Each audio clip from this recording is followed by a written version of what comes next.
Bonjour à tous et bienvenue dans cette nouvelle vidéo. Cette vidéo sera consacrée à un sujet qui va intéresser plusieurs personnes car j'ai eu de nombreuses questions à ce sujet par des personnes qui souhaitent lancer leur activité autour de leur passion, donc vendre des plats préparés ou de la pâtisserie depuis son domicile. La question c'est de savoir si pour avoir plus de visibilité, il faut être présent sur tous les réseaux sociaux. Alors je vais vous apporter quelques éléments de réponse qui vont pouvoir vous orienter sur votre choix de stratégie de communication sur les différentes plateformes. Pour ceux qui ne me connaissent pas encore, je suis Sarah de Business Passion Cuisine et j'accompagne les passionnés de cuisine dans le lancement et le développement de leur activité autour de leur passion. Qu'il s'agisse de pâtisserie ou de plats préparés, je les accompagne dans tout l'aspect développement de leur activité, communication, marketing, mais aussi l'aspect réglementaire. Avant de rentrer dans le vif du sujet, il est important de comprendre le paysage des réseaux sociaux. Un petit chiffre assez intéressant, on passe 2h30 par jour à scroller sur les réseaux sociaux et ce sur environ 6 réseaux, 6 plateformes différentes en moyenne. Donc je ne sais pas d'ailleurs comment vous vous situez vous par rapport à ça, mais n'hésitez pas à me mettre en commentaire si vous êtes dans cette moyenne de 6 réseaux sociaux différents, 6 plateformes différentes, si vous êtes en dessous ou si vous êtes carrément au-dessus de cette moyenne. Ce qu'il faut savoir également, c'est que les différentes plateformes de réseaux sociaux vont avoir chacune leur spécificité. Si on prend par exemple LinkedIn, on va être beaucoup plus sur du networking professionnel, alors que si on prend Instagram ou TikTok, on va être sur des formats qui vont être un peu plus divertissants et donc naturellement aussi qui vont toucher une tranche d'âge différente. Alors évidemment, quand on sait qu'on passe environ 2h30 par jour à scroller sur les réseaux sociaux, naturellement quand on lance son activité, on se dit il faut que je sois présent finalement sur l'ensemble des plateformes pour développer ma visibilité et pour atteindre une audience très large. Donc on va voir dans cette vidéo les avantages mais aussi les limites à être présent sur les différentes plateformes en même temps. Pour ce qui est des avantages à être présent sur toutes les plateformes de réseaux sociaux.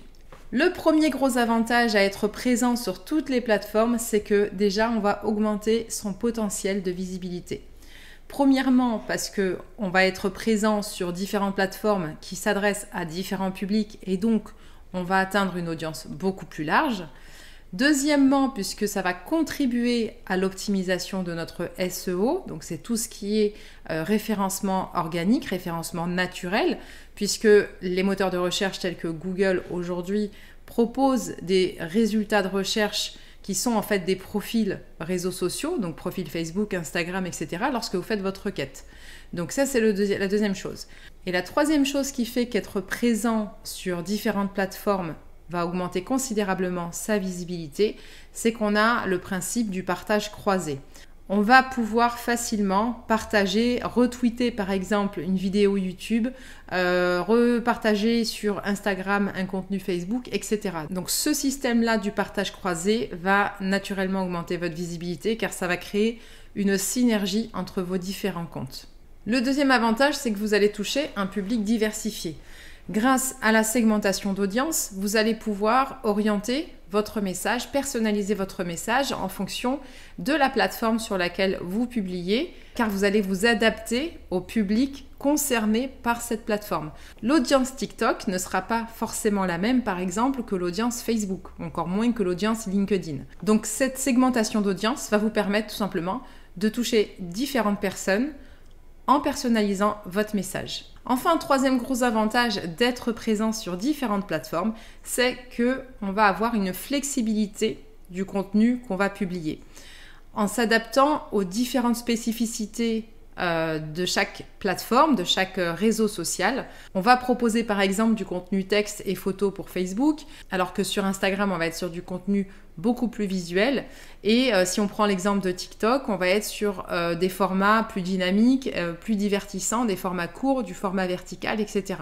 Donc en fait, ça va nous permettre aussi de pratiquer la méthode du gros contenu à partir duquel on va dupliquer plusieurs contenus pour aller placer notre patte un petit peu sur différents réseaux sociaux et puis ramener toujours finalement au même sujet de base, au même gros sujet. L'idée, c'est justement de ne pas dupliquer en fait un contenu de Facebook directement tel quel sur Instagram, etc. L'idée, c'est d'adapter son contenu aux différentes spécificités des réseaux sociaux. Et là aussi, donc, le fait d'avoir une flexibilité au niveau du format du contenu, en fait, va nous permettre de toucher des personnes différentes, puisqu'on a des personnes qui vont être beaucoup plus attirées par du contenu texte, et d'autres personnes qui vont être beaucoup plus en affinité avec des contenus vidéo, des contenus dynamiques, des formats courts, etc. Alors évidemment, il y a des limites ou des inconvénients à vouloir être présent sur toutes les plateformes. Le premier inconvénient, c'est qu'on va faire face à des ressources qui sont limitées. Quand on gère seul son activité, qu'on est en plein lancement, qu'on doit gérer la préparation, les commandes, qu'on doit gérer aussi peut-être sa comptabilité, qu'on doit gérer son site web, un certain nombre de choses, il est quasi impossible aujourd'hui d'être présent de manière active, c'est-à-dire d'avoir la même intensité de présence sur chaque réseau social. Donc en fait, on va dans un premier temps devoir optimiser ses ressources et on va placer ses efforts sur des choses qui nous rapportent le plus. Donc vous pouvez très bien au départ tester plusieurs réseaux, plusieurs plateformes et puis faire une petite analyse au bout d'un certain temps, au bout de quelques mois et voir finalement lequel vous apporte le plus de contacts, lequel vous apporte le plus de revenus. Et donc vous focalisez sur une ou deux plateformes et c'est de cette manière que vous allez pouvoir donc optimiser vos ressources en lien bien évidemment avec vos objectifs commerciaux. La deuxième solution, néanmoins, si vous souhaitez quand même être présent sur différentes plateformes, c'est d'opter pour l'automatisation et pour la planification de contenu.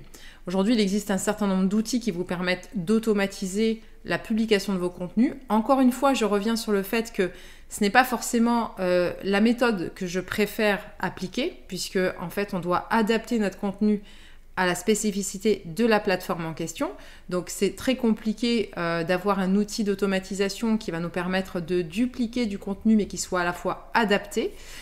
Et ensuite, c'est la planification. Effectivement, des outils de planification vont vous permettre d'y voir plus clair et de vous tenir une certaine rigueur de planification sur les différentes plateformes. Enfin, la troisième solution, c'est d'externaliser ou de déléguer. Donc, soit vous avez la possibilité de déléguer au sein de votre équipe parce que vous travaillez avec un associé la partie publication des réseaux sociaux, ou alors tout simplement de vous répartir la publication de contenu sur les différents réseaux sociaux, ou alors vous avez la possibilité d'externaliser à des community managers ou des agences spécialisées pour la gestion de vos réseaux sociaux. Donc ça vous fera gagner un peu de temps, effectivement, dans la gestion de votre activité, mais il est clair qu'en lancement, en début d'activité, sur le lancement d'une activité, c'est pas forcément évident de sortir du budget, du moins si on l'avait pas prévu initialement dans notre business plan, de sortir du budget pour faire appel à une agence externalisée pour gérer ses réseaux sociaux ou un community manager. Autre inconvénient de la présence multi-réseau,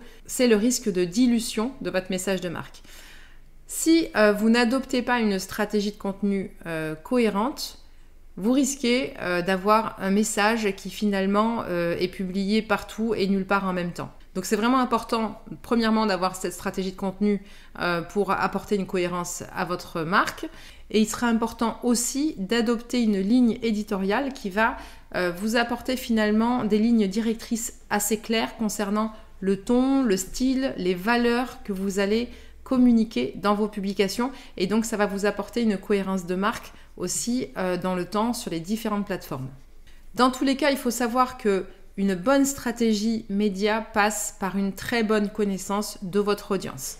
Donc il est important de savoir qui sont vos clients, qui sont vos prospects et surtout sur quelle plateforme ils passent le plus clair de leur temps, car tout ça va vous permettre d'adapter votre contenu, d'adapter le message que vous allez leur adresser et surtout, ça va vous permettre de concentrer vos efforts aux bons endroits.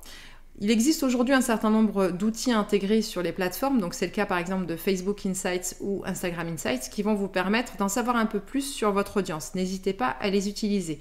Vous pouvez aussi mener directement l'enquête et interroger votre audience sur leurs besoins, leurs attentes et leurs habitudes de navigation par exemple. Ça vous donnera des idées sur la manière la plus efficace de vous adresser à eux. Et enfin, si vous souhaitez être présent sur différentes plateformes, il est important de suivre des indicateurs clés de performance. C'est les fameux KPIs qui vous donnent des mesures de performance de chaque plateforme sur la portée de vos publications. Donc le nombre d'interactions, le taux d'engagement, le taux de conversion, etc. Ces indicateurs de performance vont vous permettre de savoir précisément sur quelle plateforme vous devez concentrer vos efforts et quels sont les ajustements à réaliser sur vos différentes publications pour obtenir plus d'interactions et plus d'engagement de votre audience. Pour conclure, je ne peux que vous conseiller de miser sur le qualitatif plutôt que le quantitatif. Toutes les entreprises n'ont pas forcément besoin d'être présentes sur toutes les plateformes de réseaux sociaux. Il est important de savoir précisément où est votre audience pour savoir précisément à quel endroit vous devez être présent et surtout à quel endroit vous devez être actif. Il vaut mieux proposer du contenu de qualité régulièrement que de vous disperser sur différentes plateformes en sachant que certaines ne vont pas forcément vous apporter les retours escomptés. Et surtout vont vous faire perdre beaucoup de temps dans la gestion de votre activité puisque c'est quand même un travail qui est très chronophage et si on commence à se perdre sur les différentes plateformes, ça risque d'être au contraire dommageable pour votre activité. J'espère que ces éléments vous ont intéressé. N'hésitez pas à liker la vidéo.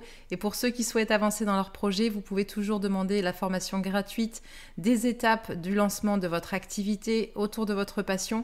Cette formation est disponible en lien en description sous la vidéo.